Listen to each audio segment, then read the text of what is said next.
লাকাদ বা'আসনা ফি কুল্লি উম্মাতির রাসূলা, অবশ্যই আমি সকল জাতির নিকটে রাসূল প্রেরণ করেছি।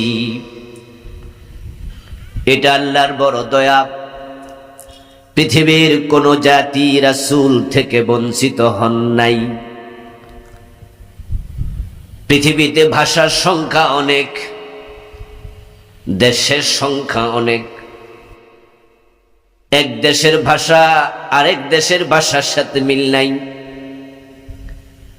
এই জন্য আল্লাহ তাআলা প্রত্যেক ভাষার জন্য আলাদা আলাদা নবীও পাঠাইছে। সুবহানাল্লাহ। যেন মানুষ আল্লাহর কথা সহজে হৃদয়ঙ্গম করতে পারে। ওয়ামা আরসালনা মিন রাসূলিন ইল্লা বিলিসানি কওমিহি, প্রতিটা ভাষায় নবী পেয়েছেন, প্রতিটা জাতির লোকেরা নবী পেয়েছেন। ওয়া ইম মিন উম্মাতিন ইল্লা খালা ফিহা নাযীর।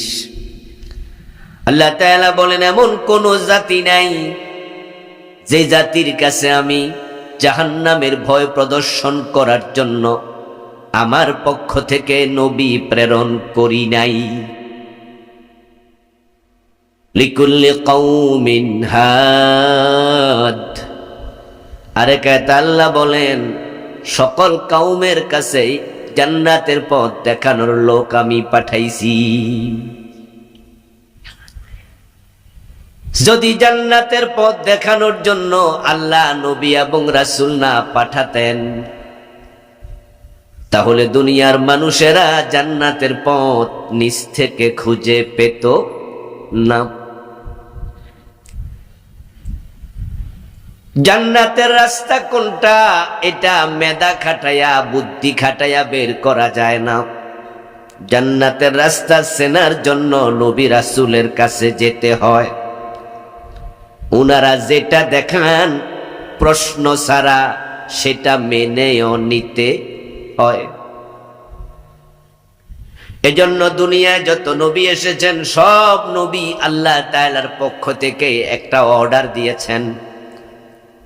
কোরআনে অনেকগুলো আয়াতে আছে, প্রায় বিভিন্ন নবীর নাম ধরে ধরে আল্লাহ বলছে। অর্ডারটা হলো ওয়াত্তাকুল্লাহ ওয়া আতিউন। কোরআনে অনেকগুলো আয়াতে শব্দটা আছে ওয়াত্তাকুল্লাহ, তোমরা আল্লাহকে ভয় করো, ওয়া আতিউন, এবং আমি নবী আমার অনুসরণ করো। আমি যা বলি তা শোনো।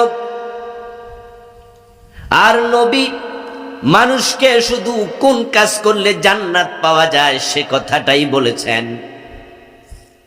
কি কাম করলে বেতন বাড়ে, কি কাজ করলে জমিনে ফসল বেশি হয়, কোন কাজ করলে দোতলা বিল্ডিং বানানো যায়, কোন কাজ করলে ব্যাংকে একটু টাকা পয়সা বেশি জমে, এ দুনিয়াদারি পথ কোন নবী দেখান নাই।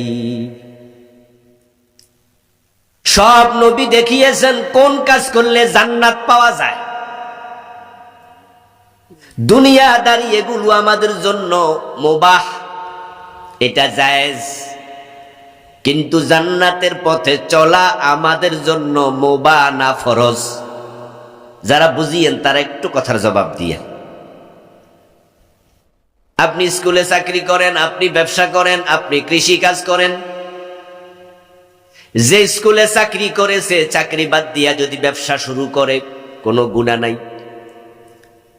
যে ব্যবসা করে সে ব্যবসা বাদ দিয়া যদি জমি জামা চাষ করে কোনো গুনাহ নাই। কোন কৃষক যদি কৃষিকাজ বন্ধ করে নতুন করে বাজারে দোকান দেয় কোনো আপত্তি নাই। এগুলো দুনিয়ার কাজ, এটা জায়েজ। আপনার মনে যেমনে চায় আপনি করেন, শুধু হারাম বাদ দিয়া। কিন্তু জান্নাতের পথে চলা, যেমন জোহরের নামাজ আজকে যেটা আমরা পড়ছি, আসর পড়ব, ওইটা বাদ দেওয়ার কোনো সুযোগ আছে? এটা ফরজ। আম্বিয়া আলাইহিমুস সালাম আমাদেরকে জান্নাতের পথ দেখাইছেন, তাই তারা বলছেন ওয়াত্তাকুল্লাহ ওয়া আতিউন, আল্লাহকে ভয় করো, আর আমি নবী যা বলি শোনো। জান্নাতের পথ কোনটা সেটা কোন নবী নিজে মন গড়া বলেন নাই, মন মতো দেখান নাই, বরং নবীদেরকে ওহির মাধ্যমে নিয়ন্ত্রণ করেছেন কে? আল্লাহ। ওহি আসার আগে, কিতাব আসার আগে জান্নাতের পথ কোনটা এটা নবী নিজেও জানতেন না। কোরআনে আল্লাহ বলছেন, মা কুনতা তাদরি মাল কিতাবু ওয়ালাল ঈমান। হে নবী, ওহী আসার আগে আপনিও জানতেন না কিতাব কি জিনিস, ঈমান কাকে বলে। আমি ঈমান এবং কিতাব, জান্নাতের পথ, ওহির মাধ্যমে, কিতাবের মাধ্যমে নবী আপনাকে আমি চিনাইছি। অন্য একটা আল্লাহ বলেছেন, ওয়াজাদাকা দাল্লান ফাহাদা। এই আয়াতটা শুনেন নাই? এটা সূরা দোহার আয়াত, সবাই জানে, কারণ বিভিন্ন নামাজে সূরা হুজুররা পড়ে। বাংলা অর্থ কি? ও নবী, আল্লাহ তাআলা আপনাকে পেয়েছিলেন, আপনি পথ সম্পর্কে অনবহিত ছিলেন, আপনি জানতেন না কোনটা জান্নাতের পথ। ফাহাদা, অতঃপর জান্নাতের পথ আপনাকে চিনাইছে কে? নবীদের আল্লাহ ওহীর মাধ্যমে চিনাইছে। এজন্যই তো কোন নবী দ্বীনের ব্যাপারে মন গড়া কোনো কথা বলেন নাই। আল্লাহ বলছেন, মা ইয়ানতিকু আনিল হাওয়া ইন হুয়া ইল্লা ওয়াহয়ুন ইউহা। আমার প্রিয় নবীজি নিজের মন থেকে, নফস থেকে একটি কথাও বলে না, যা বলে সব আমার পাঠানো ওহী। আল্লাহর বড় দয়া আমাদের উপর, তিনি এভাবে ওহী পাঠায়া, নবী পাঠায়া আমাদেরকে জান্নাতের পথ দেখাইছে। সব জাতির কাছে নবী পাঠাইছে। যদি মানুষ নবী না পেত, তাহলে তারা নিজের বিবেক খাটাইয়া জান্নাতের পথ খুঁজে পেত না, পেঁচ লাগাইয়া দিত, মনোমালিন্য হতো, এক একজন এক এক পথ দেখাতো। ওহী আসার পরেও, কোরআন হাদিস থাকার পরেও এখনো আলেমদের মাঝে মনোমালিন্য, পেঁচঘাট আছে না নাই? ওহী আছে, কোরআন হাদিস সামনে, এরপরও এক হুজুর এক এক রকম কইয়া পেঁচ লাগায়। এক হুজুর কয় ঢোল বাজানো জায়েজ, আরেক হুজুর কয় হারাম। বাংলাদেশে ঢোল বাজায় এমন ফিরের দরবার আছে না নাই? যারা পীর সাহেব হুজুর, নরমাল হুজুরের চেয়ে তাদের দাম কম না? আমাদের কাছে তাদের দাম আরো বেশি। নরমাল হুজুরের দাম বেশি না ফিরের দাম বেশি? ধরো ভাইয়েরা, কথা কন না কেন? কিটা আপনারা কি ডরাই গেছেন নাকি? আমাদের বাংলাদেশে নরমাল হুজুরের দাম বেশি না পীর সাহেবের দাম বেশি? পীর সাহেব ল্যাংডা হইলেও দাম বেশি, কারণ নরমাল হুজুর মূল্যে মাজার হয় না, ল্যাংডা পীর মূল্য মাজার হয়, ঠিক নেই? এই এলাকার বড় মসজিদের ইমাম মূল্য মাজার হইব না। পীর যদি বেনামাজিও হয়, তাহলে তার মুরিদেরা মাজার বানাইয়া ছাড়বো।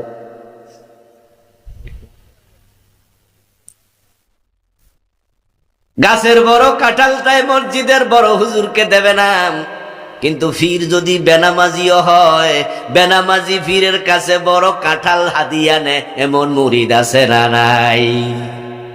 তাহলে বাংলাদেশের পাবলিকের কাছে হুজুরের দাম বেশি না পীরের দাম বেশি? মনে করে এটা হেদায়াতের কারখানা। এখন ওই পীরের দরবারে ঢোল বাজায় এমন দরবার আছে না নাই? আরেক দরবারওয়ালা পীর কয় ঢোল বাজানো হারাম। দুই হুজুরের চিন্তা এক না দুই, অথচ কোরআন হাদিস আমাদের সামনে আছে না নাই? ওহী থাকার পরেও পীরেরা দুই দিকে দৌড় মারছে। আর ওহী যদি না থাকতো তাহলে কি হতো?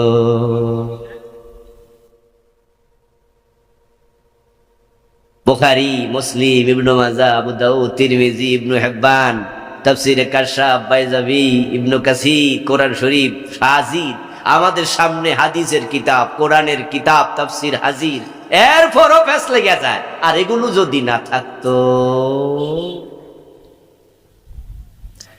এখন তো কমপক্ষে আপনাদেরকে আমরা বলতে পারি, এই ভাই এটা করেন না, এটা হারাম, এটা নিষেধ। আপনি এইসব বলেন যে হুজুর আপনি কইছেন এটা হারাম, আপনার কথার ডকুমেন্ট কি? তো আমি বলতে পারি ভাই আসেন, এই যে কোরআনে আছে, আসেন হাদিসে আছে। তাও আপনি একটু থামেন, যা কোরআন হাদিসে আছে। কোরআন হাদিস যদি না থাকতো আমি দেখাইতাম নাকি? ইংরেজি একটি প্রবাদ আছে, many mind many minds, many man many minds. মানুষ যখন বেড়ে যায় তখন মতামত বেড়ে যায়।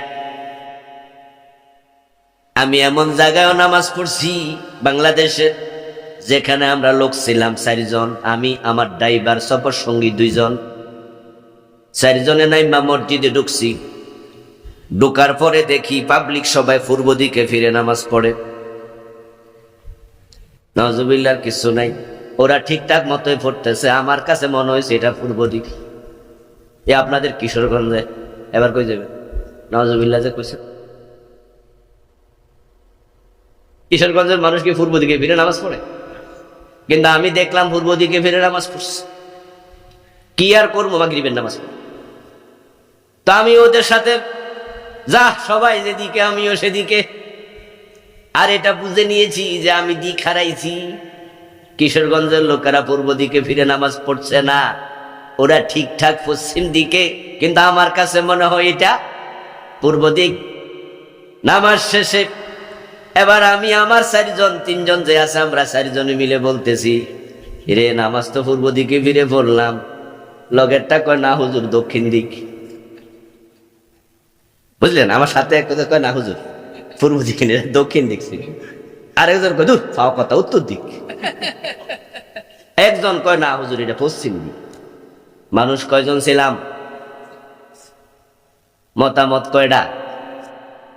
দেখুন লক্ষ্য করে, এটাই বাস্তবতা। আমরা এক জায়গা থেকে আরেক জায়গায় গেলে পূর্ব পশ্চিম চিনি নাম। যদি নবী না আসতো আমরা জান্নাতের পথ চিনতাম কেমনে?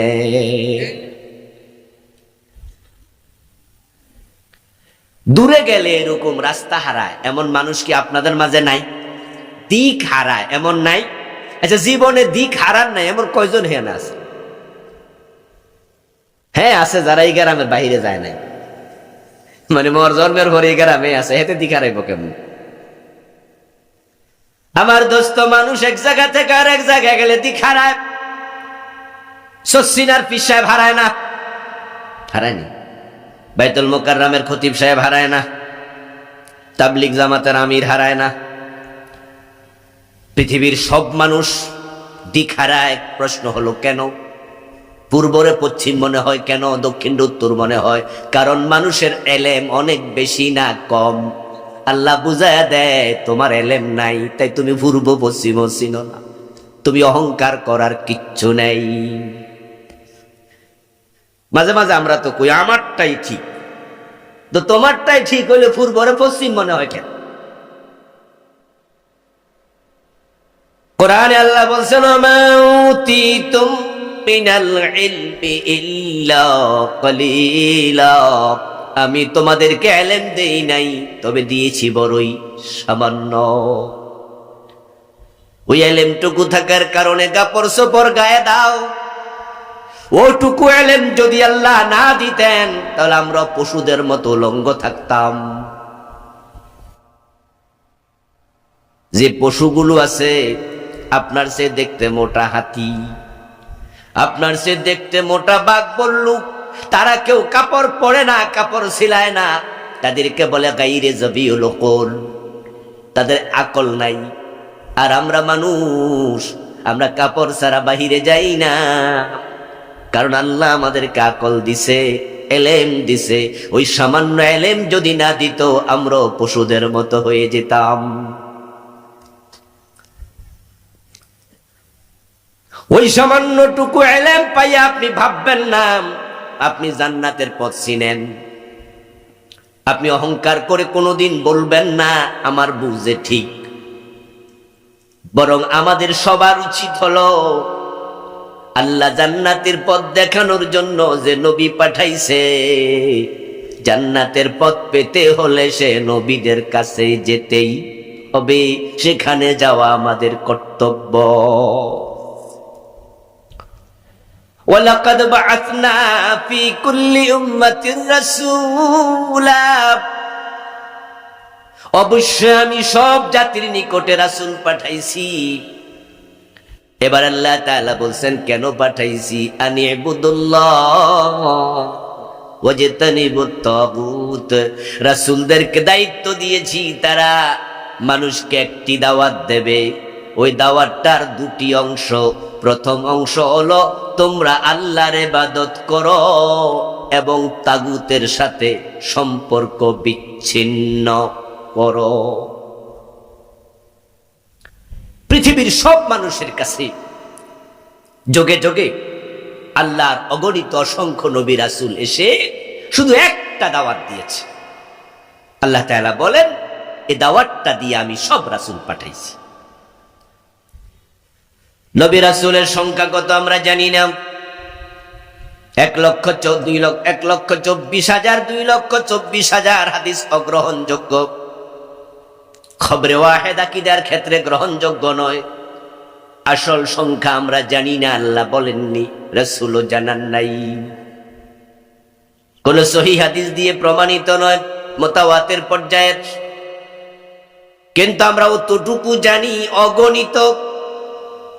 এই অগণিত নবীর দাওয়াত কিন্তু অগণিত নয়, দাওয়াত ছিল মাত্র একটা। হযরত নূহ আলাইহিস সালাম যে দাওয়াত দিয়েছেন, মুসা আলাইহিস সালাম সে দাওয়াত দিয়েছে। মুসা যা বলেছেন ঈসা তা বলেছে, নূহ আলাইহিস সালাম যা বলেছে হুদ তা বলেছে, হুদ যা বলেছে ইব্রাহিম তা বলেছে।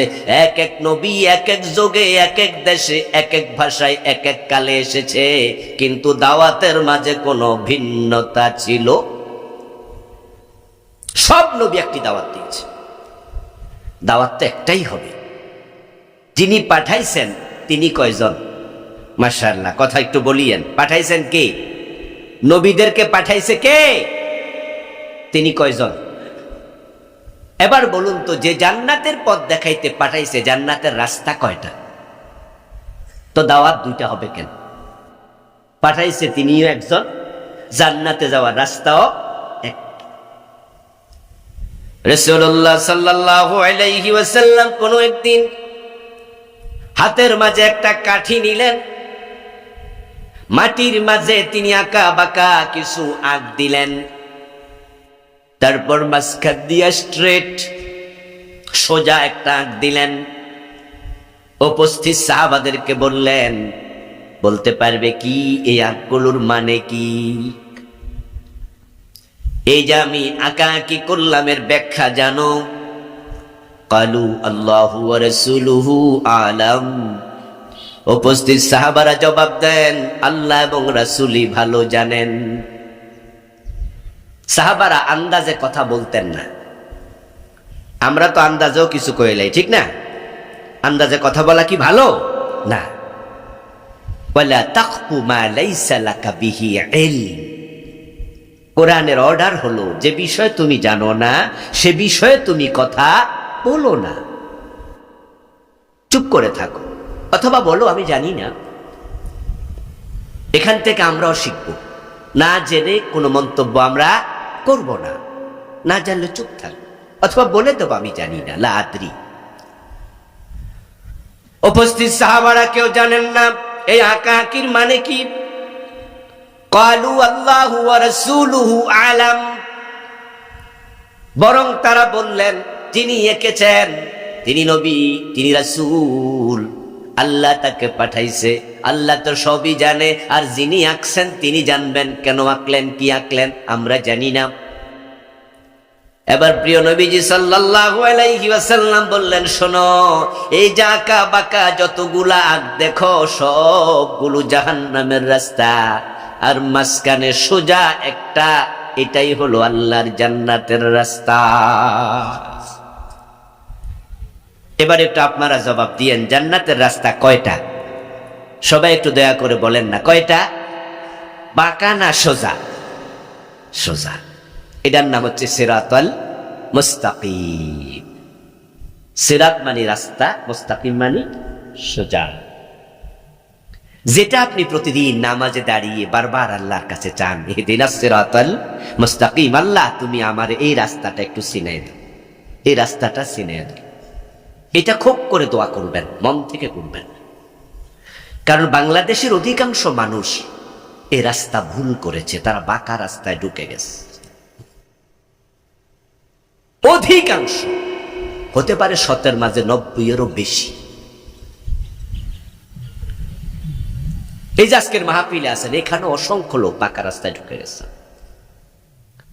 সুদে টাকা লাগাইয়া রাখছে এমন 2-4 জন কি আজকের মাহফিলে নাই? আপনি সোজা রাস্তায় নাই। ঘোষ খাচ্ছেন, আপনি সোজা রাস্তায় নাই। ওজনে কম দিচ্ছেন, মালে বেজাল দিচ্ছেন, মানুষ ঠকাচ্ছেন, আপনি সোজা রাস্তায় নাই। বোনের হক, ভাইয়ের হক জোর কইরা ভোগ করতেছেন, আপনি সোজা রাস্তায়। আপনি কোরআন কায়েমের পক্ষে নাই, আপনি বরং ধর্ম নিরপেক্ষ রাজনীতি করছেন। আল্লাহর কসম, আপনি সোজা রাস্তায় নাই, আপনি বাঁকা রাস্তায় ঢুকে গেছেন।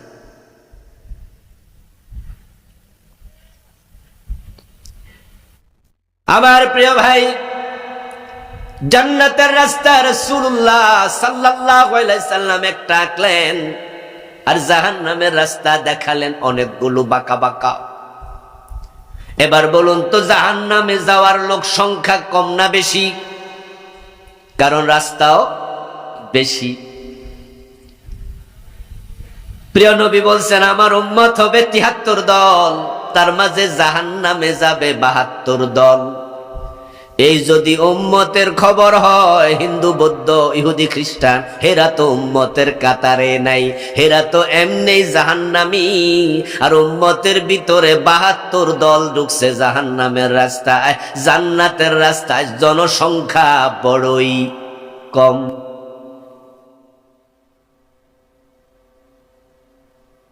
একটি জান্নাতের রাস্তা। আমার দোস্ত, বাংলাদেশে যে নোটগুলো বর্তমানে বাজারে চলমান, সবচেয়ে দামি নোট যেটা, এটা কত টাকার নোট? 1000 টাকার নোট। আপনি পাকুন্দিয়া বাজার যাবেন, বাড়ির পাশে বাজার, মাগরিবের পরে আপনার ওয়াইফ বললো যে ঘরে একটা মোমবাতি কিনা দরকার, হঠাৎ বিদ্যুৎ চলে যায়, কেরোসিন নাই, একটা মোমবাতি নিয়ে আসেন তো। যান 10 টাকা দামের মোমবাতি কেনার জন্য বাজারে রওনা দিলেন। ডয়ার খুলে, ক্যাশ খুলে দেখেন যে 1000 টাকার একটা নোট আছে মানি ব্যাগে, ডয়ারে আর কোনো টাকা নাই। মনে মনে ভাবলেন, এই টাকা নিয়ে যদি বাজারে যাই, পকেট থেকে হারিয়ে যায়, আমি বুড়া মানুষ, পকেট মাইর যদি নিয়ে যায় অথবা রাস্তায় হারাইয়া যায়, তাহলে তো 1000 টাকা লস হয়ে গেল। কিন্তু বাংতেই নাই, টাকা ছাড়া বাজারে গেলে মোমবাতিও পাবো না। এখন কি করি? এত বড় ঝুঁকি নেয়া কি ঠিক হবে? এইটা ভাইবা 1000 টাকার নোটের মাঝখান দিয়া ছিঁড়া লাইলেন,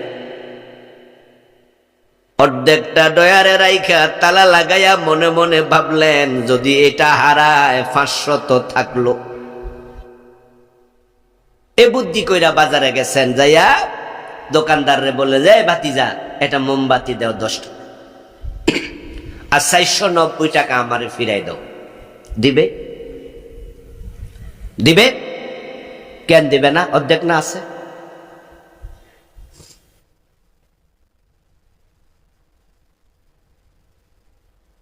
ফজরের নামাজ ফরজ কয় রাকাত?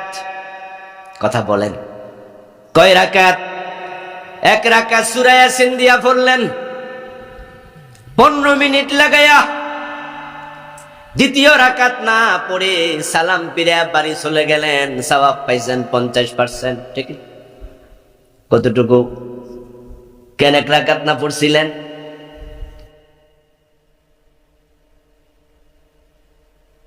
বাংলাদেশের ইসলাম চলছে এভাবে চলছে দোস্ত। অধিকাংশ মানুষ জিজ্ঞাসা করলে কয়, হুজুর ওয়াজ করছেন, ওয়াজ ঠিক, তবে সব কি আর মানন যায়নি? বলে না বলে না হুজুর ওয়াজ ঠিক, কথা ঠিক, সবই মানা উচিত, কিন্তু সব তো পারি না। অথচ আল্লাহ বলেছিল ইউকাল্লিফুল্লাহু নাফসান ইল্লা বুসআহা, মানুষের সাধ্যের বাহিরে আল্লাহ কোনো দায়িত্ব দেয় না। তো পারি না এই শব্দটা আপনার ভুল কথা। যদি না পারতেন এই দায়িত্ব আল্লাহ আপনাকে দিতেন না। আচ্ছা, আজকে যারা এখানে আছেন সুদে টাকা লাগাইছেন, যদি আজকে সিদ্ধান্ত নেন যে এখন থেকে সুদ খাবো না, এই সিদ্ধান্ত নেয়া কি অসম্ভব না সম্ভব? তো পারি না কইলো কেন? এই যে বললেন যে পারি না, এই কথাটা কি মিথ্যা কথা না? আপনি লোভী। অফিসার যদি ঘোষণা করে যে না আমি ঘোষ খাবো না, আমার ডয়ারে কোনো ঘোষ ঢুকবে না, আমি মানুষ থেকে 1 পয়সা ঘোষ নেব না, বরং কাগজপত্র যাচাই করে লিগেল সব কাগজে সাইন করে আমি সামনে পাঠাইয়া দেব। ঘোষ আমার জন্য আল্লাহ হারাম করছে, আমিও হারাম করলাম। এই সিদ্ধান্ত নেয়া কি অসম্ভব না সম্ভব? তো আপনি বললেন যে পারি না, এটা মিথ্যা। আপনারা যারা ওজনে কম দেন, মানে বেজাল দেন, আপনি যদি সিদ্ধান্ত নেন যে আমি 2 নাম্বারই করব না, এটা কি অসম্ভব? তো কেন বললেন পারি না? আল্লাহর উপরে তহমত দিলেন। হুজুর ওয়াজ ঠিক, কিন্তু পারি না। তাহলে এর মানে হলো আল্লাহ এমন দায়িত্ব দিছে যে দায়িত্ব আপনার পক্ষে সম্ভব। আল্লাহকে আপনার আকাশ দিয়ে উড়াল দিতে কইছিল? আপনার পায়ে হেঁটে মসজিদে যাইতে কইছে। তা আপনি মসজিদে না যায় ঘরে নামাজ পড়ছেন, আপনি বলেন পারি না? হ্যাঁ, যদি কখনো আপনি পায়ে হাঁটতে অক্ষম হন, আল্লাহ বলবে ঘরে নামাজ পড়ো, অসুবিধা নাই। বল হুজুর দাঁড়াতে পারি না, বসে পড়েন। বসে পারি না, শুয়ে পড়েন। আচ্ছা, শুয়ে কি ইশারায় নামাজ পড়া যায় না? তো বেনামাজি কয় হুজুর পারি না, কথা কি সত্য না মিথ্যা? প্রতিটা ক্ষেত্রে আপনি মিথ্যার আশ্রয় নিচ্ছেন আর বলছেন পারি। নবীদের দাওয়াতের অংশ 2টি ছিল। প্রথম অংশ নিবুদুল্লাহ, আল্লাহর ইবাদত করো। দ্বিতীয় অংশ হলো ওয়াজতানিবুত তাগুত, এবং তাগুতের সাথে সম্পর্ক বিচ্ছিন্ন করো। আপনি যদি জান্নাতে যেতে চান, নবীদের দাওয়াতের 2টি অংশ একসাথে মেনে নিন। ইবাদত আল্লাহর করবেন এবং দুনিয়ার কোন তাগুতের সাথে সম্পর্ক আপনি রাখবেন না। যদি 2টা একসাথে ধারণ করেন, তাহলে আপনার মৃত্যুর পূর্বেই ফেরেশতারা আপনাকে জান্নাত দেখায়া তারপরে মৃত্যু দেবে।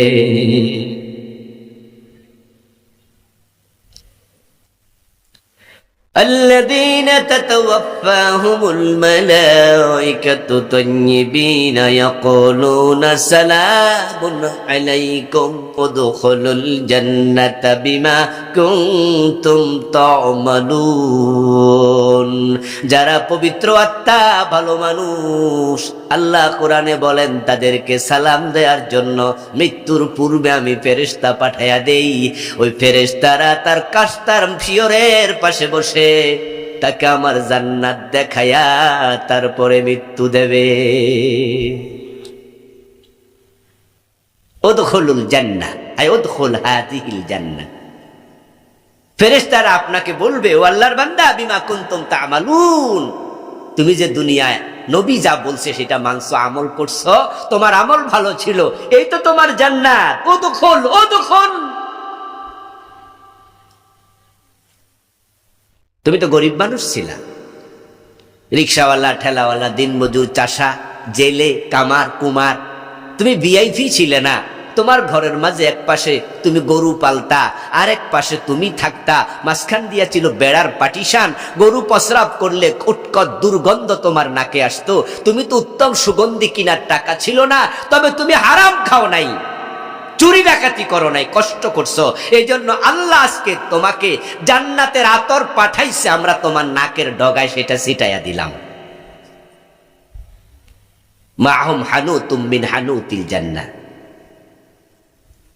আল্লাহ তাআলা ফেরেশতা পাঠায়, প্রিয় নবীজি বলেছেন জান্নাতের আতর পাঠাইয়া দেয়। ইয়াকুলুনা সালামুন আলাইকুম, ফেরেশতারা কাতার ধরে, লাইন ধরে সালাম দেয়, আর জান্নাতের ছবিটা তুলে ধরে, তারপরে বলে চলে আসো। তখন তাদের দেহ থেকে আত্মা বের হয়, তাখরুজু, বেরিয়ে যায় তাদের প্রাণবায়ু ওই পানির মতো, কালকাতারাতি, ওই বিন্দুর মতো।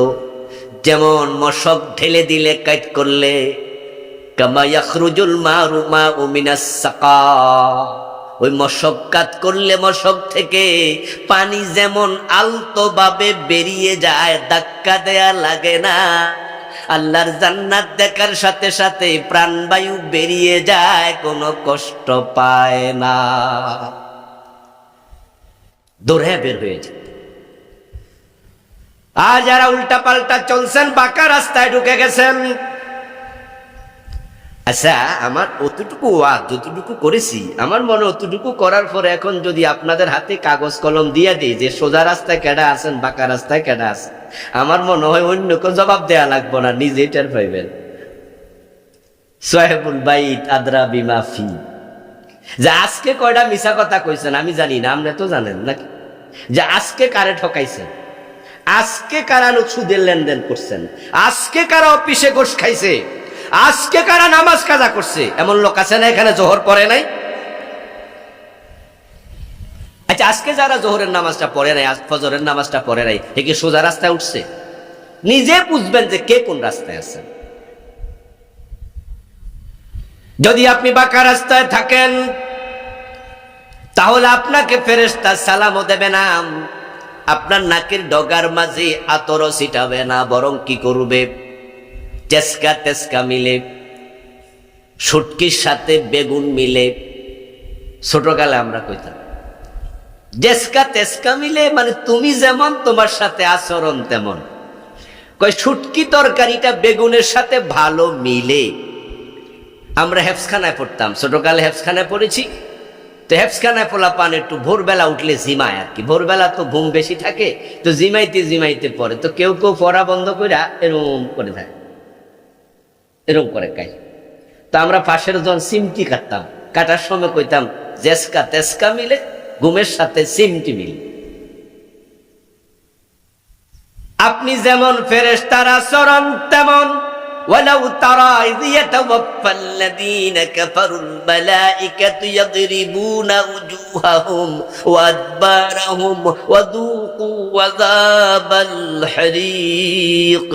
আল্লাহ বলবে ফেরেশতা যা যা, অমুক সালেম, অমুক ফাসিক, অমুক কাফের, তার মৃত্যুর সময় ঘনায় আসছে, মিনিট 10 পরে তার দুনিয়ার সফর শেষ, এখন জান কবজ করতে যাওয়ার সময় জাহান্নামের আগুন দিয়ে বানানো চাবুক নিয়ে যা। জাহান্নামের আগুনের বানানো চাবুক নিয়ে ফেরেশতা আসবে। কোরআনে আল্লাহ বলেন ইয়াদরিবুনা উজুহাহুম ওয়া আদবারাহুম, এসে যখন ওই লোকের সাথে সাক্ষাৎ হবে, সাথে সাথে তার চেহারার মাঝে, পিঠের মাঝে ওই চাবুক দিয়া পিটাতে শুরু করবে। জরাবা ইয়াজরিবু, আলেম ওলামা ভাইয়ের একটু একটু আওয়াজ করে কোন মানুষ একটু শুনুক, জরাবা ইয়াজরিবু অর্থ কি? জেনারেল লোক দেখি জানে, টিটনি দেয়া, মারা। ইয়াদরিবুনা, 1 বছর না বহু বছর? বহু বছর। ফেরেশতা কিন্তু একজনই বলে, একজন আসবে না। আপনাদের এলাকায় খুনের মামলার আসামি 10 বছরের কয়েদি পালায়া রইছে, ফেরারি, রায় হয়ে গেছে 10 বছরের আসাম, আপনার জেলখানা, এরপরে ফাঁসি, পলায়া আছে। যদি পলায়া থাকে, হঠাৎ একদিন পুলিশের সামনে পড়ছে, চা দোকানে বৈশা চা খায়, এলাকার কেউ থানায় ফোন দিয়েছে, ওসি সাহেব ওই খুনের মামলার আসামি তো এলাকায় আসছে। তখন উনি আবার সাথে সাথে সাদা পোশাকে পুলিশ পাঠাইয়া দেয়। পুলিশ কি একজন পাঠায় না একাধিক? নিয়ম কি? ইয়েস, কারণ এর মতো আসামি ধরতে একজন পাঠানোটা নিরাপদ না, এটা নিয়মও না। পুলিশ আসবে 5 জন 7 জন 4-5 জন কমপক্ষে, আসার পরে আপনার চা দোকানে বসে যে ওই আসামি চা খায়, ও বেটারে পাইলে জড়াইয়া ধরে কপালে 2টা চুমু দেবে, ঠিক না?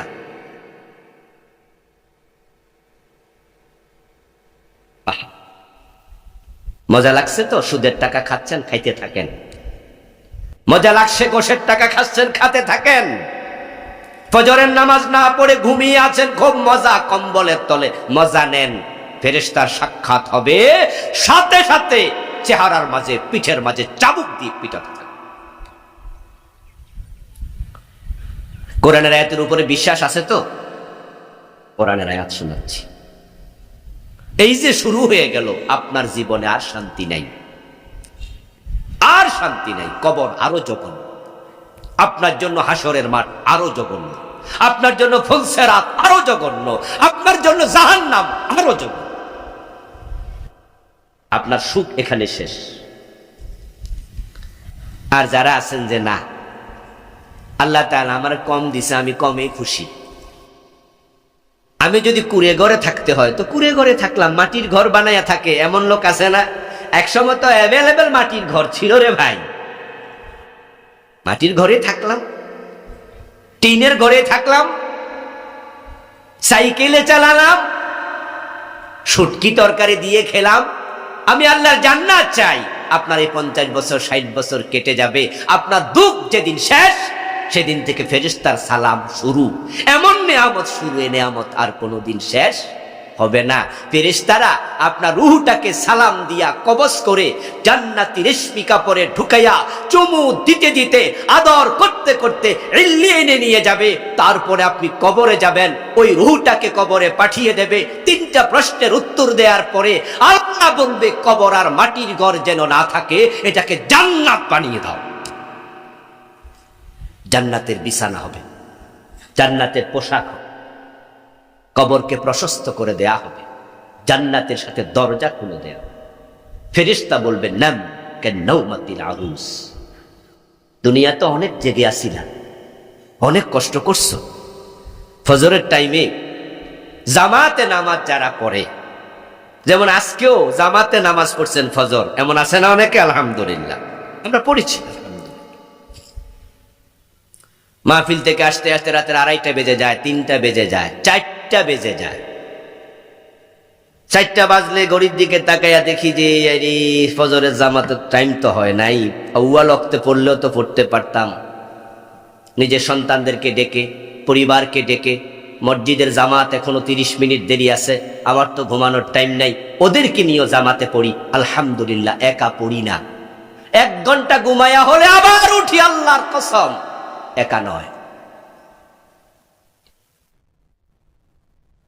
এরপরে ঘুমাই আমি, হুজুর আমি ওয়াজ করলে দায়িত্ব শেষ, আমার আমল লাগবো না। আল্লাহ জিব্বা কেটে ফেলবে, লিমা তাকুলুনা মা লা তাফআলুন। এমন কথা বলেছো, আমল করোনি কেন? আমাদের সে আরো অনেক কষ্ট করে নামাজ পড়ে। আমরা তো আরামে থাকি, গাড়িতে চড়ি, কিন্তু এমন ড্রাইভার আমি দেখেছি, বাসের ড্রাইভার, এত সুন্দর দাড়িওয়ালা, সারা রাত জেগে জেগে বাস চালায়। সেও আবার জামাতে দেখি রাস্তার পাশে গাড়ি দাঁড় করাইয়া বাস বলতেছে, আমি আসলাম গাড়িতে চড়ে, ড্রাইভার গাড়ি চালাচ্ছে, চট্টগ্রাম থেকে আসছি, হ্যাঁ স্লিপিং বাস, ঘুমায়া ঘুমায়া আসতেছে। কিন্তু ড্রাইভার তো ঘুমায় না, তার চোখ সজাগ। ড্রাইভিং যারা করে, কষ্ট কাকে বলে তারা বোঝে। ব্রেন কাজ করে, চোখ কাজ করে, হাত কাজ করে, পা কাজ করে। হাত উল্টা পাল্টা করলে গাড়ি খেতে চলে যাবে, পা দেরি করলে আরেকটার সাথে গুতা লেগে যাবে, চোখ প্যাঁচ লাগাইলে অ্যাক্সিডেন্ট, ব্রেন কাজ না করলে অ্যাক্সিডেন্ট হয়ে যায়। একসাথে সব কাজ করে। দেখি গাড়ি রাস্তার পাশে দাঁড় করে, ড্রাইভার বলতেছে, এই যারা যারা নামাজ পড়বেন নামেন।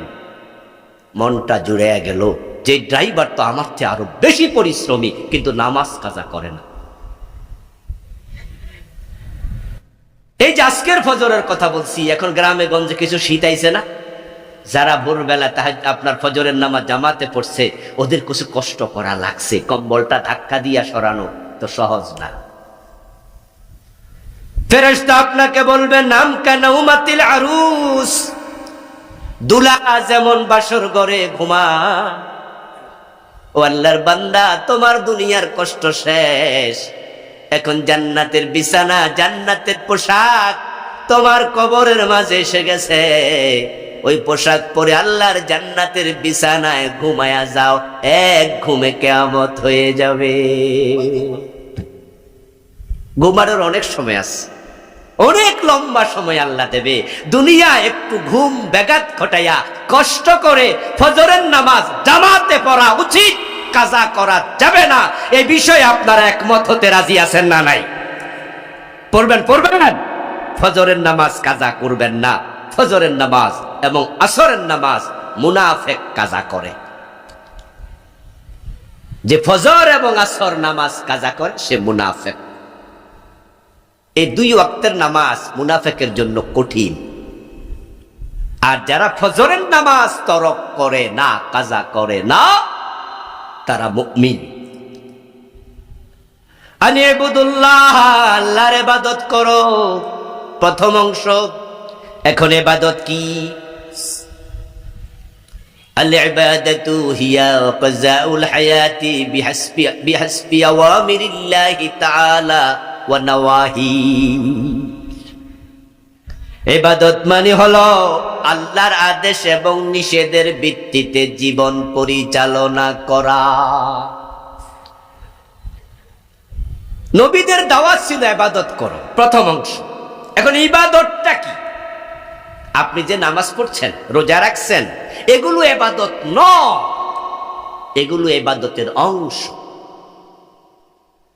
যেমন এই যে আমার মাথাটা যদি এখান দিয়া কেটে এটা আলাদা একটা বলে রাখে, প্লেটে রাখে, আর কাউকে জিজ্ঞাসা করা হয় এটা কি, আমরা কি কেউ বলবো এটা মানুষ নাকি বলবো মাথা? যদি ফুসফুস বের করা হয় এটার নাম কি মানুষ না ফুসফুস? এটা যদি কেটে ফেলা হয়, আলাদা করা হয়, এটা কি মানুষ না হাত? তো মানুষ কই? মানুষ হলো সবগুলো যখন একসাথে।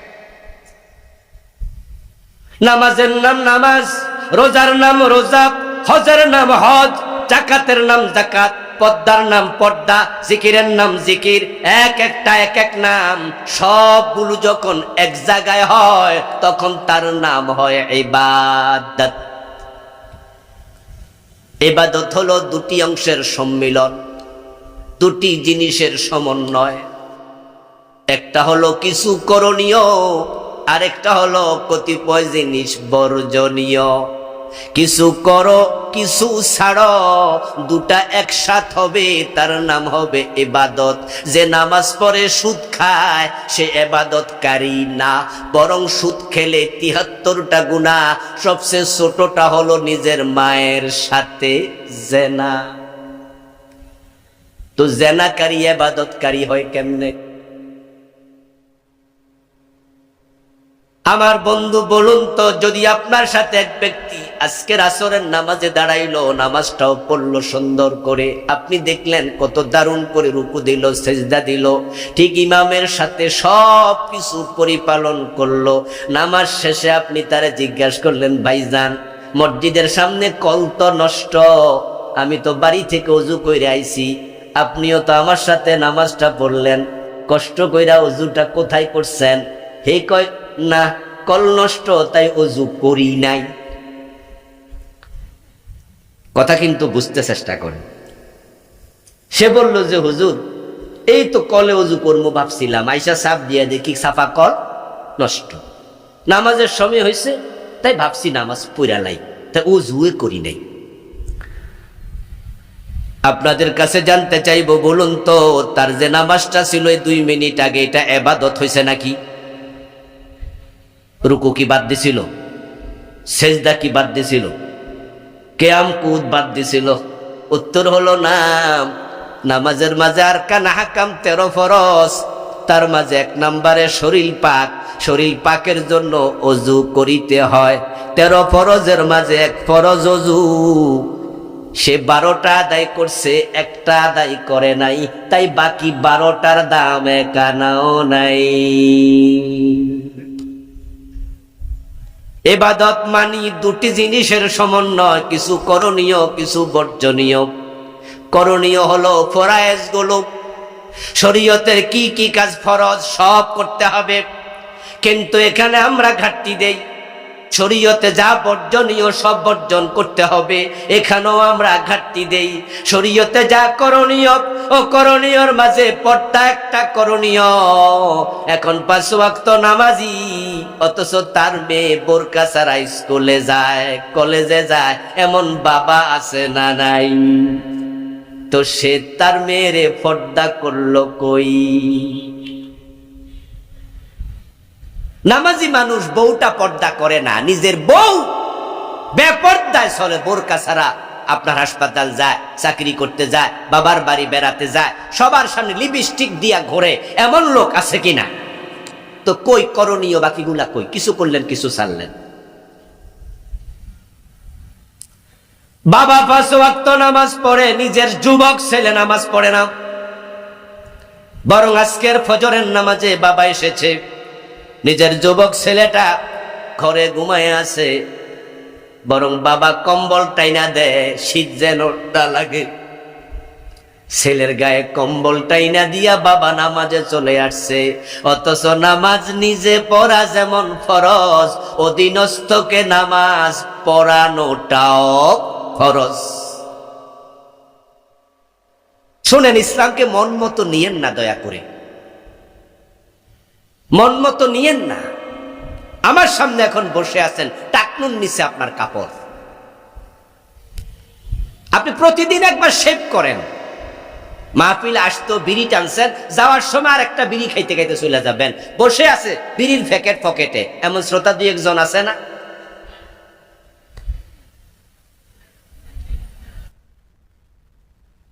وَأَمُرْ أَهْلَكَ بِالصَّلَاةِ وَاسْتَبِرْ عَلَيْهَا।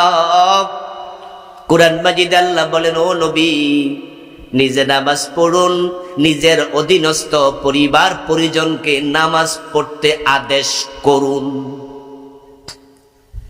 আমার ঘরে বেনামাজি থাকে কেমনে? আমার ইনকাম খাবে? আমার মেয়ে বোরকা ছাড়া স্কুলে যায় কেমনে, কলেজে যায় কেমনে? আমার ছেলে কেন ইসলাম মানবে না? হাসরের ময়দানে ছেলের মামলায় আসামি হবে বাবা, বউয়ের মামলায় আসামি হবে স্বামী। পকেটের টাকা খরচ করে মেয়েরে গান শিখায়, নাচ শিখায়, নিজে বাবা মেয়েকে গানের স্কুলে ভর্তি করাইয়া দিছে। এই মেয়ে হাসরের ময়দানে বলবে, আল্লাহ, আমি জাহান্নামে একা কেন যাব? আমি বেপরদায় চলেছি, বাবা বাধা দেয় নাই, উল্টা বাবাই তো গানের স্কুলে ভর্তি করাইছে। আমার বাবারে ডাকো, নাজআলহুমা তাহতা আকদামিনা লিয়াকুনা মিনাল আসফালিন। বাবারে আজকে পায়ের তলায় রেখে জাহান্নামে যেতে চাই। স্ত্রী একই মামলা দেবে, আল্লাহ, আমার স্বামী আমাকে বোরকা পড়তে বলে নাই, বাধ্য করে নাই। এজন্য শরীয়তের যে করণীয় গুলো আছে এগুলো শিখবেন। একদিন ওয়াজে তো সব শিখা যাবে না, নিজ দায়িত্বে শিখবেন ফরজ গুলো, ওয়াজিব গুলো। যেখানে ঠেকে যাবেন ওখানে তাওবা করবেন। আমি আবুল কালাম আজাদ ইসলামের সব বিধান 100% আমিও মানতে পারি না, মানি না, হয়ে যায়। নিজে মানুষ, চোখের খেয়ানত হয়ে যায়, মুখের খেয়ানত হয়ে যায়, পরে বুঝি এই কাজটা করা আমার ঠিক হয়নি। তখন কি করি? তখনই বলি, রব্বানা যালামনা আনফুসানা, আল্লাহুম্মা আনতা রাব্বি লা ইলাহা ইল্লা আনতা খালাকতানি আনা আবদুক আস্তাগফিরুল্লাহ আস্তাগফিরুল্লাহ। আল্লাহ, ভুল হয়ে গেছে। আদমকে তুমি বলেছিলে এই গাছের কাছে যেও না, কিন্তু বাবা আদম তো চলেই গেল, আমি তো সেই আদমেরই সন্তান। তুমি বলেছিলে এটা করা উচিত নয়, আমি করে ফেলেছি, আল্লাহ আমারে মাফ করে দাও। ঠিক আপনি আমি একই চিন্তায় আগাতে চাই যে সব মানিতেই হবে, সেখানে পারবো না, সেখানে তাওবা করতে দেরি করব না। রাসূল বলছে, আলা কুল্লুকুম খাত্তাউন খায়রুল খাত্তাইনা তাওয়াবুন। ও আল্লাহর বান্দারা, তোমরা সবাই গুনাহ করবে, তোমরা গুনাহগার, তবে তোমাদের মাঝে আল্লাহ তাকে সবচেয়ে বেশি ভালোবাসে যে গুনাহ করলে তাওবা করে। ওয়াজতানিবুত তাগুত, তাগুতের সাথে সম্পর্ক রাখা যাবে না, সেটা আবার কি জিনিস? এটাই তো বাংলাদেশে সবচেয়ে ঝামেলার অংশ, যেটা ওয়াজ নসিহত কম হয়। তাগুত হলো সেই শক্তি যে শক্তি আল্লাহর জমিনে আল্লাহর দিন কায়েম করার পক্ষে না, বরং দিনের উল্টা আইন বানায়, তারা দিন মানে না, আমাদেরকেও মানতে দেয় না, এমন শক্তির পক্ষে থাকা যাবে না। চোর ধরে হাত কাটো, আল্লাহর দিনের মাঝে বিধানটা আছে কিনা? এ কোরআনের মাঝে আছে? এই 53 বছরে এই আইনের পক্ষে এ দেশের রাজনীতিবিদরা আসে নাই। 71-এ দেশ স্বাধীন হলো, 72-তে সংবিধান লিখা হল। সংবিধান প্রণয়ন কমিটির প্রধান ছিলেন ডক্টর কামাল হুসাইন। ডক্টর কামাল যখন এই সংবিধান লিখে তার কমিটির লোকদেরকে নিয়ে চোর ধরে হাত কাটার বিধান ইসলামে আছে, এটা কি ডক্টর কামাল জানতেন না? আমাদের দেশে মাদকের বিরুদ্ধে যেটা আছে ওটা কি নির্মূল না নিয়ন্ত্রণ? আচ্ছা, নিয়ন্ত্রণ শব্দের অর্থ কি? বাদ দেয়া। হ্যাঁ, বুদ্ধি দেখেন। এই ড্রাইভার, 80-তে গাড়ি চালাও কেন? 90-তে চালাচ্ছ কেন? নিয়ন্ত্রণে চালাও। এর মানে বন্ধ করে খারাই থাও। এর মানে আমি বুঝাইছি 60-70-এ চালাও, 50-এ চালাও। উনারা দিলেন মাদক নিয়ন্ত্রণ অধিদপ্তর, এর মানে হচ্ছে কিছু কিছু খাও। মাইক হাতে নিয়ে বলছে আমরা সিরিয়াস, অফিস বানাইলো নিয়ন্ত্রণ, এর মানে হলো হোটেল শেরাটনে, হোটেল সোনারগাঁতে, হোটেল রেডিসনে মদ খাওয়ার জন্য লাইসেন্স দিয়ে বসে আছে, ওপেন দিবালোকে মদ বিক্রি করছে, পাহাড়ের মাঝে মদ খেয়ে নাচছে, সাথে নর্তকী সহ তারা তারা এই নেতারা, নেতাদের সঙ্গপাঙ্গরা যারা ধনী, তারা বড় চালাক, তারা মদ খাওয়ার রাস্তা খুলে দিয়েছে। অধিকাংশ নেতা, সবাই না, কিছু ভালো আছে, অল্প। আমার বন্ধু, এখন যদি আপনার বাড়িতে চোর ঢুকে আর আপনি এটা আনান আপনাদের চেয়ারম্যানের অফিসে, চেয়ারম্যান সাহেব যদি চোরটা ধরে হাত কেটে দেয়, চেয়ারম্যান গিরি থাকবনি? সাথে সাথে আমাদের 71 টেলিভিশন হাজির হয়ে যাবে। প্রথম আলো পত্রিকার সাংবাদিক, কি নাম এটা? প্রথম আলো। প্রথম আলো নয়। এই দেশে যত যন্ত্রণা ষড়যন্ত্র, প্রত্যেকটার পিছনে প্রথম আলো, ডেইলি স্টারের হাত আছে। জঘন্য পত্রিকা, জনকণ্ঠ। ওরা ধরে এসে যাবে, রিপোর্ট করে দেবে, চেয়ারম্যান চোর ধরে হাত কেটেছে, তার বিরুদ্ধে রাষ্ট্রদ্রোহ মামলা হয়ে যাবে। থানায় নেবেন, ওসি যদি হাত কেটে দেয় ওসির চাকরি চলে যাবে। আদালতে দেবেন, হাকিম যদি অর্ডার দেয় হাত কেটে দাও, হাকিমের চাকরি চলে যাবে। অথচ আল্লাহর কোরআনে আছে চোর ধরে হাত কাটো, চাকরি কেন যায়? কারণ আমাদের দেশের সংবিধান যারা লিখেছে তারা এটা লেখে নাই, বলবে সংবিধান বিরোধী আদালতের আইন, সংবিধান বিরোধী ওসির ভূমিকা, সংবিধান বিরোধী চেয়ারম্যানের ভূমিকা, তা রাষ্ট্রদ্রোহ মামলা দেও। এতে বোঝা যায় কিছু লোক আছে আল্লাহর আইন মানে না, আমাদেরকেও মানতে দেয় না, ওরাই হলো তাগুত। এখন বাংলার এই জমিনে আল্লাহর আইন প্রতিষ্ঠার জন্য আপনার ভূমিকা কি? তাগুতের সাথে সম্পর্ক যদি ছিন্ন করেন, তাহলে কোরআনের আইনের পক্ষে আপনাকে কাজ করতেই হবে। আকিমুস সালাহ, এই আয়াত যেমন কোরআনে আছে, আকিমুদ্দিন এই আয়াত কোরআনেই আছে।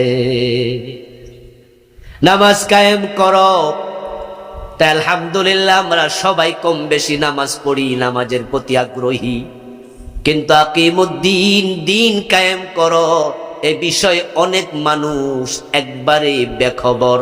কিছু ধরলেন, কিছু মানলেন, কিছু মানলেন না, কিছু ধরলেন, কিছু ধরলেন না। কান খুলে শুনুন, সুবিধাবাদ জিন্দাবাদে মোমেন হওয়া যায় না। আমরা নামাজিরা, আমরা ইসলামপন্থীরা, যারা খারাপ মানুষ তাদেরকে বাদ দিয়া যদি এই দেশের তাবলীগ জামাত, এই দেশের পীরের মুরিদেরা, এই দেশের নামাজিরা, আলেম ওলামারা, আমরা কোরআন প্রেমিকেরা একমত হয়ে যাই, আল্লাহর এই জমিনে তার দিন কায়েম করতে 6 মাসের বেশি লাগবে না। এবার একটি সুযোগ এসেছে। আপনারা ইতোমধ্যে শুনেছেন নতুন সংবিধান প্রণয়নের জন্য অলরেডি প্রস্তাবনাও এসেছে। সরকার কমিটি বানাচ্ছে, অলরেডি পরামর্শ নেওয়া শুরু করেছে।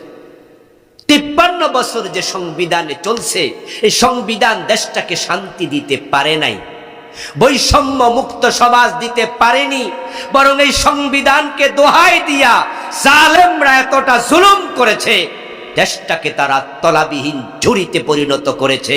তাদের বাড়ির পিয়ন 400 কোটি টাকার মালিক বনে গেছে। আর আমরা সাধারণ মানুষ 13 টাকা 14 টাকা দিয়ে একটা ডিম কিনে খাওয়া লাগছে। 70 টাকা সবজির কেজি, আমাদের সব টাকা তারা চুরি করে ফেলেছে। শুধু এস আলম কোম্পানি ইসলামী ব্যাংকের 18টি শাখা থেকে 80,000 কোটি টাকা পাচার করেছে। তাহলে ব্যাংক তো আছে আরাফা, এক্সিম, SIBL, আরো কত, তারা 8 থেকে 10টা ব্যাংক তাদের অধীনে। এস আলম গ্রুপ এই যে 80,000 কোটি টাকা মাত্র 18টি শাখা থেকে পাচার করলো, আপনি কি ভাবেন এতে কি উপরওয়ালাদের হাত নাই? ওদের অনুমতি নাই? বরং ওরা ভাগ বাটোয়ারা করে খাইছে। এই জন্য এখন আওয়াজ উঠেছে যে সংবিধান দরকার নাই, এটা চেঞ্জ করো। আমরা আপনাদের কাছে আহ্বান রাখতে চাই, আল্লাহর কোরআন যদি সংবিধান হয়ে যায়, এ দেশে শান্তি আসতে বেশি দিন লাগবে না। আল্লাহর কোরআনকে সংবিধান হিসাবে এই দেশে প্রতিষ্ঠিত করার আন্দোলন শুরু করা দরকার আছে না নাই? আছে। আসলে হযরত ওমর কোরআন দিয়ে অর্ধ দুনিয়া চালাইছে, দেখিয়েছেন শান্তি কাকে বলে। রাসূলুল্লাহ সাল্লাল্লাহু আলাইহি ওয়াসাল্লাম মদিনা রাষ্ট্রটি 10 বছর আল্লাহর কোরআন দিয়ে চালাইছে, শান্তি এসে গেছে, খায়রুল কুরুনি কারনি হয়ে গেছে। এই জন্য আসুন আমরা আল্লাহ তাআলার দেয়া এই কোরআনকে আমাদের জীবনে মেনে নেই, করণীয় গুলো আমরা করি, বর্জনীয় গুলো বর্জন করি, আল্লাহর নবীদের আহ্বানের সাথে একাত্ম হই, সবাই দলে দলে আল্লাহর জান্নাতে যাওয়ার সুযোগ আল্লাহ করে দেয়, সে কাজে এগিয়ে যাই। আল্লাহ তৌফিক দান করুন, বলি আমিন।